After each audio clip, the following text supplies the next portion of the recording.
sees how many people believe or side with you. That's your voice on that recording, right? Yes, it is. And you were speaking with Mr. Depp?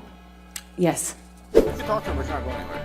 I know what you will not do is tell me what I can't. All right, I want to play that. Ever wondered what celebrity Karens could be like?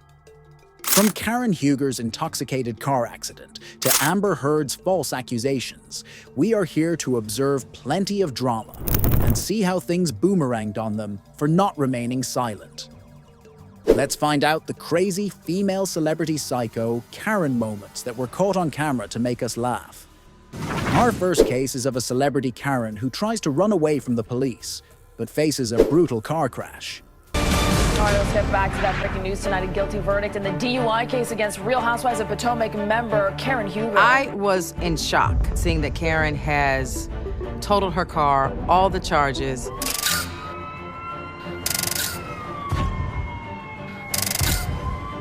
The DUI, a DWI, unregistered driver's license, an unregistered car. A fatal car crash that shocked everyone. What could have happened here? Was drugs involved? Why did she try to run away? What's your name? My name's Todd. I'm Karen. They call me the dog. I don't know what the that's about. Again, Karen Huger found guilty by a jury on this DUI trial, two-day trial. She was found guilty out of 5 out of the 6 charges. Count 1, guilty. Count 2, guilty. Count 3, guilty. Count 4, guilty. Count 5, guilty. While being escorted by the police officer, Karen started asking his name and went on to tell him that people call her the Grand Dame. She began rambling stupid stuff, speaking slowly and making no sense, which led the cops to suspect she was under the influence of something.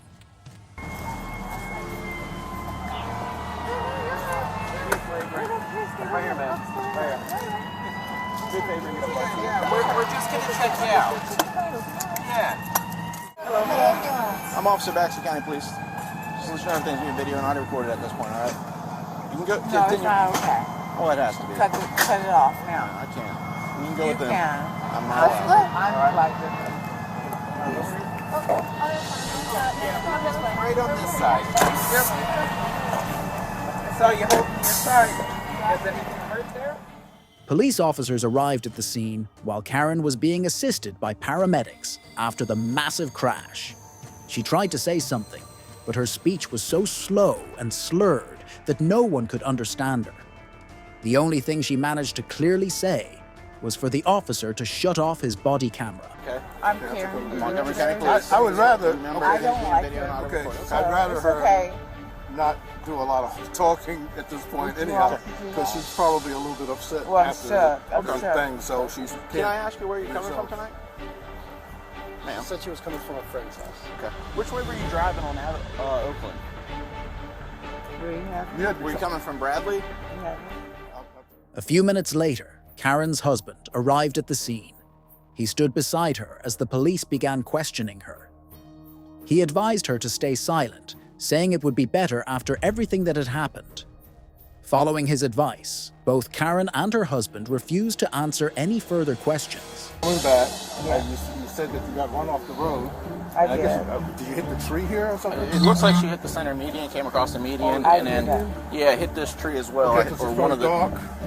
Hit the median, it hit the tree. Yeah. Yeah. Wait, can you take my purse up It there? doesn't take much. No, it does not. Sweetheart, can you speak to me, please? Hey, your car's on fire. Your car's on fire. Get away from your car. My car? Yeah. Okay. What kind of beer did you drink? Was it the Stella. Stella. Okay. Where at? I think I sent it on my phone to my husband. I always do. Your location or where you were? I don't know. Wait.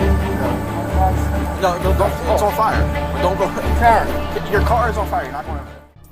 Ray tried to explain the situation and asked Karen what had happened. She said she didn't remember anything. When officers told her to step away from her car because it was on fire, she was shocked to find out that the flaming vehicle was hers. Seriously, how does someone forget that? What kind of beer did you drink? Was it the Stella. Stella? Okay. Where at? I think I sent it on my phone to my husband. I always do. Your location or where you were? I don't. Wait. No, it's on fire. Don't go. Karen, your car is on fire. You're not going to. Around 12:15 a.m., Karen was taken in for questioning. During the interrogation, she admitted to drinking beer earlier that night. However, when asked where she had been drinking, she turned to Ray, as if he would have the answers. "Girl, you caused this mess." She even tried to walk toward her burning car, but had to be stopped by the officers. What's your point? My point is, I have an investigation to do as a police officer. I respect that. Yeah, let them do this investigation. You had an accident, you know, just thank God you're not hurt bad or anything like that. Can I conduct some field sobriety on you, ma'am? And we'll make the No, best sir. of it. No. Turn on. Yeah. Are we good? I think we could be good. We had an accident. You know, you probably did have a couple of beers. You didn't see the media. No, I just like home. Oh, I'm sure he shot them. see now. Was he here? I will talk to him. You can talk to him, but you're not going anywhere. I know what you will not do is tell me what I can't. All right, yeah, don't, please. Ray tried to comfort Karen, reassuring her that things might turn out okay. But Karen couldn't help herself. She started talking disrespectfully to the officer, and at that point, the officer had enough. He cuffed her and took her into custody. I know what you will not do is tell me what I can't. All right, don't, please. While being escorted, Karen told the cop that someone named Andy calls her the Grand Dame, a title she didn't even know the meaning of. Seriously, Karen, just stop talking. It's honestly surprising it took the jury this long to convict her, considering all this footage. I wouldn't do it. I wouldn't do it. I will rise up. I am who I am. I'm Thomas. I'm extremely intelligent. I am Thomas Jefferson's concubine. And I don't have the nation of your point. At the police station during questioning, Karen claimed she was Thomas Jefferson's concubine. What does that even mean?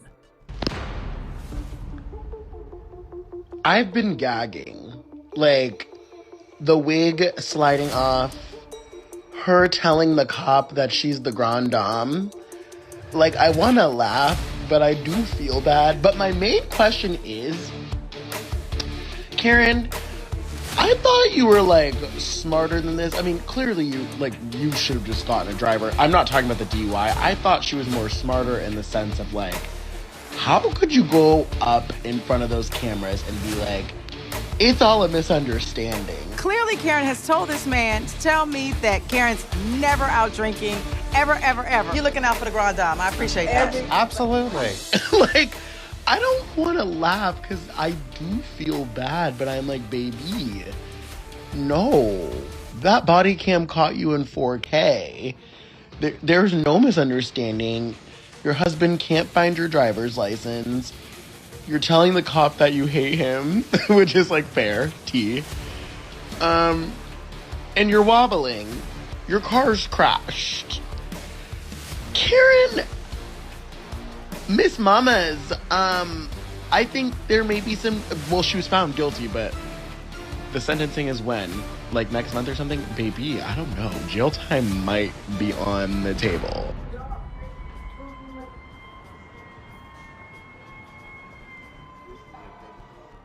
A fan even reacted to the body cam footage on TikTok, saying what many of us were thinking. During her 2-day trial, the jury convicted Karen on 5 out of 6 offenses, which were driving a car with suspended registration, failure to show license, driving in excessive speed, driving carelessly, and risking others' life and failure to control vehicle. These were the crimes that she committed that night, resulting in a sentence of 2 years in prison. Remember the cute and hot female lead from Aquaman?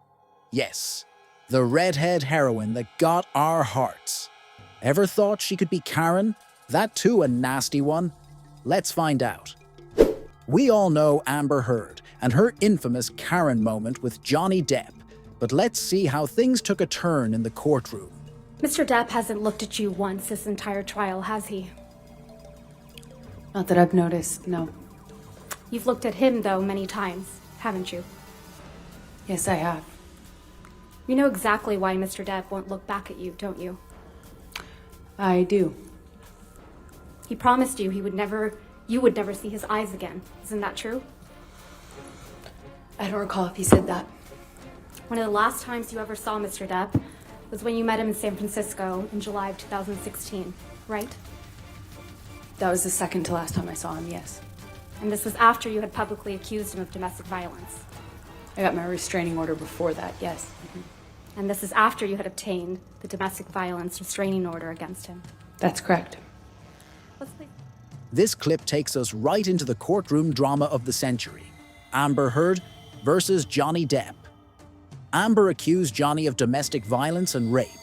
But hold on to your popcorn, because things took a shocking turn when Depp's attorney flipped the script and exposed Amber's tangled web of lies. Play Plaintiff's Exhibit 1229.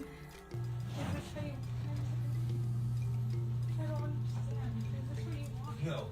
Oh no, a hug will save it all. All this, everything we just been I just wanted to touch you. through. Really? After all this you just said? I just wanted to give After you all a this hug. Yes, used me up, you yes, want to please, touch me? please stop. Please stop. Please, I just wanted to hug you and say bye. I wanted to hang back. We did that last time. That was good enough. No, because I'm nothing to you. And I will always be nothing to you. Calm. What? You're not my shrink.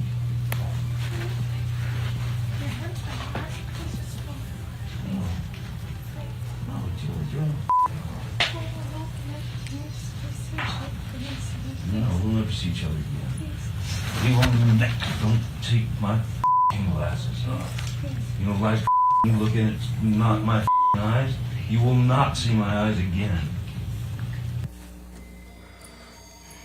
That's you and Mr. Depp in that recording. That is. The courtroom goes silent as Depp's attorney plays an audio recording.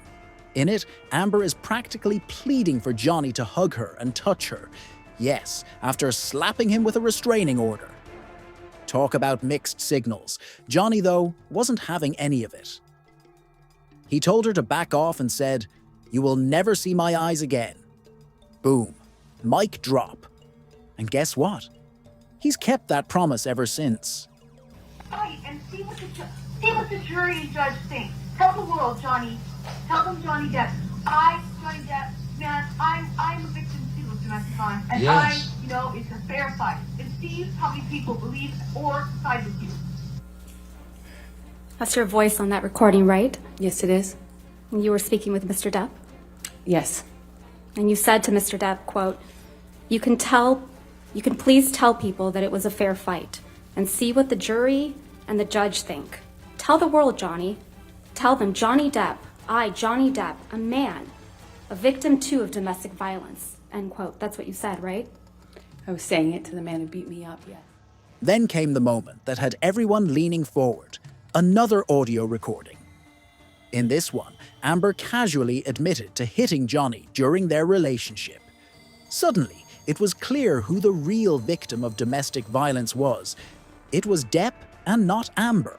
You testified to an incident in March of 2013 where Mr. Depp hit you in the face multiple times. Do you recall that? That's correct. And you testified, quote, you don't know how many times he hit you in the face. That's correct. So Mr. Depp hit you in the face multiple times while he was wearing rings on this occasion, correct? Which occasion in March are you referencing? You weren't The specific. testimony that you gave on day 15 of this trial, March of 2013. You weren't specific as to the day. There were several incidents. The one where he hit you several times in the face. Amber decided to double down, claiming that in March 2013, Johnny slapped her countless times while wearing rings. Countless? Sounds painful, right? Except not even Amber could remember how many times it supposedly happened. Suspicious, right? Understand better. There were several incidents in March. Which one are you asking me about? The time that he hit you several times in the face wearing rings. Well, he pretty in much March always... of 2013. Right. What are you asking me? I'm sorry. He was wearing rings on that occasion? I pretty much always knew him to wear rings. Okay, let's please pull up Defendant's Exhibit 170A, which is already in evidence, Your Honor. You testified that this is a picture you took after that incident, right, Ms. Heard? Yes, that was one where he grabbed me. And hit you in the face so many times that you don't remember. Isn't that correct? That's correct. And there's no injuries to your face in this picture, are there? Not that this picture shows. And there's no medical records reflecting that you sought treatment after this alleged incident either. I did not seek medical treatment at this time. Depp's attorney even shows a photo taken at the time showing Amber's face with no injuries, no bruises, nothing. Either she's got superhuman healing powers, or this whole thing was a big fat lie. You testified that you were also raped with a liquor bottle in Australia, right, Ms. Heard? Yes. You testified you bled from your vagina as a result of that sexual assault. Yes. There aren't any medical records reflecting that you sought medical treatment for any of these injuries, are there? I did not seek medical treatment after Australia, no. Not for the rape? No, I did not want to tell anyone. Not for the cuts? No. Not for the injuries to your face? I didn't. And now for the wildest claim of them all. Amber said Johnny raped her with a beer bottle during a fight in Australia. That's horrific, if it were true. But here's the kicker.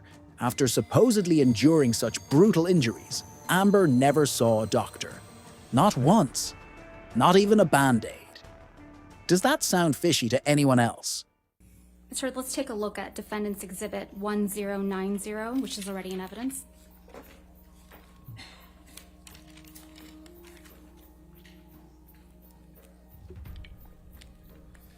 You took this photograph, right, Ms. Heard? That's correct.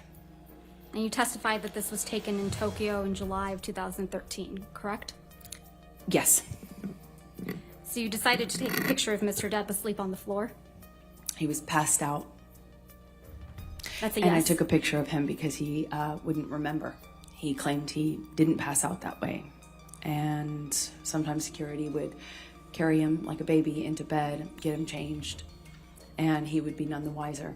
So I started taking pictures of it so that he knew that it was real, that it had gotten this bad. Depp's attorney then brought out a picture Amber took of Johnny sleeping on the floor, or as she claimed, passed out. Imagine her peacefully snapping pics, like a tourist on vacation. Sir, does this refresh your recollection that you did in fact send this picture to your friend Rocky Pennington? Yes, I did. You sent it to her on August 7th, 2014 at 11:24 p.m., correct? That is correct. So you sent Miss Pennington this picture of Mr. Depp with ice cream spilled on him, right? That is correct. And you wrote, quote, "This is what I've been dealing with," end quote. Did I read that right? You did read that right. That's correct. And this is you protecting Mr. Depp? That is me getting support from my best friend. This is you supporting Mr. Depp? This is me getting support from my best friend. I also need support. You weren't afraid the monster would get upset that you took this picture? This was Opiate Johnny.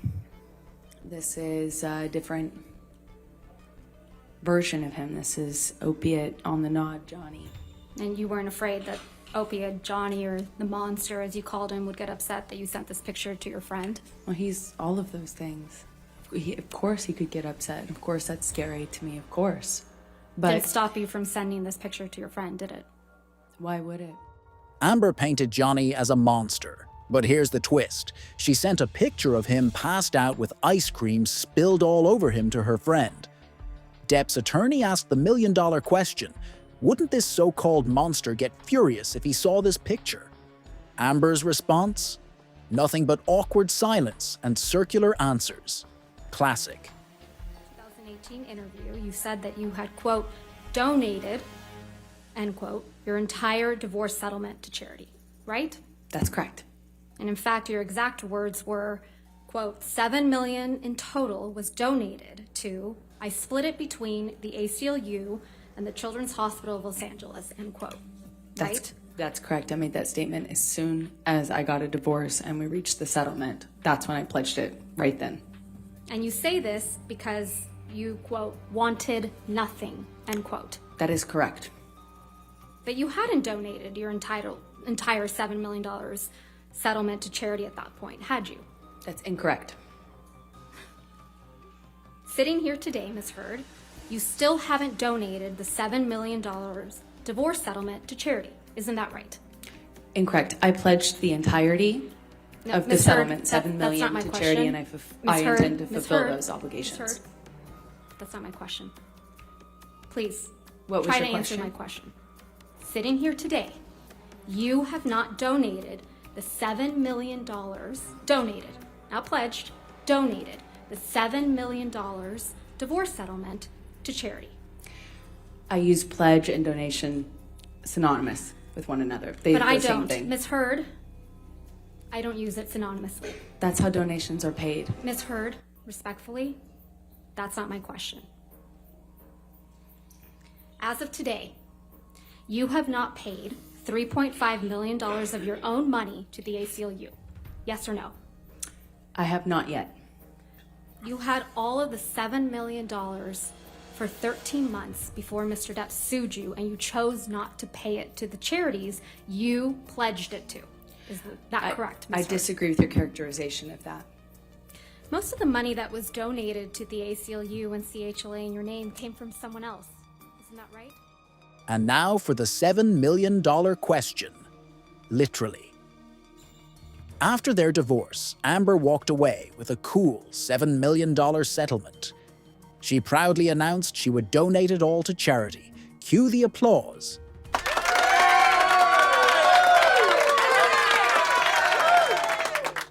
Except Depp's lawyer grilled her on this, and it turned out Amber hadn't donated a single dime, even 13 months later.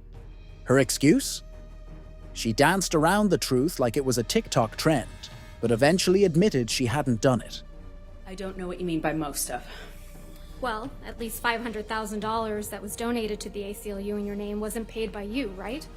I believe Elon made a donation in my honor on one of the years. Yeah, and it didn't come out of your $7 million divorce settlement, right? No, nor did it count towards my pledge. And at least $500,000 that was donated to the Children's Hospital of Los Angeles in your name wasn't paid by you either. Right, those were made at the same time. And it didn't come out of your $7 million divorce settlement. Nor did it count to my 3.5 obligation. Those $500,000 payments came from your new boyfriend, Elon Musk, right? I don't know if he was a new boyfriend at the time. You got him to pay part of what you promised to these two charities, didn't you? Incorrect. Because you wanted to keep at least some of the $7 million divorce settlement for yourself, right? You're very wrong about that. I think this, if Your Honor is Okay, fine, you said- this is a good start. She was so smart that she made a donation to the charity she claimed to donate. But here is the shocker. It was not her money, but the money of her that-time boyfriend, Elon Musk. This is what you call beauty with brains. But she used that brain in the wrong place and against the wrong man. It's the thought that counts. Right to donate? Wrong. Depp's attorney was on fire to bring out the truth, and eventually she did it.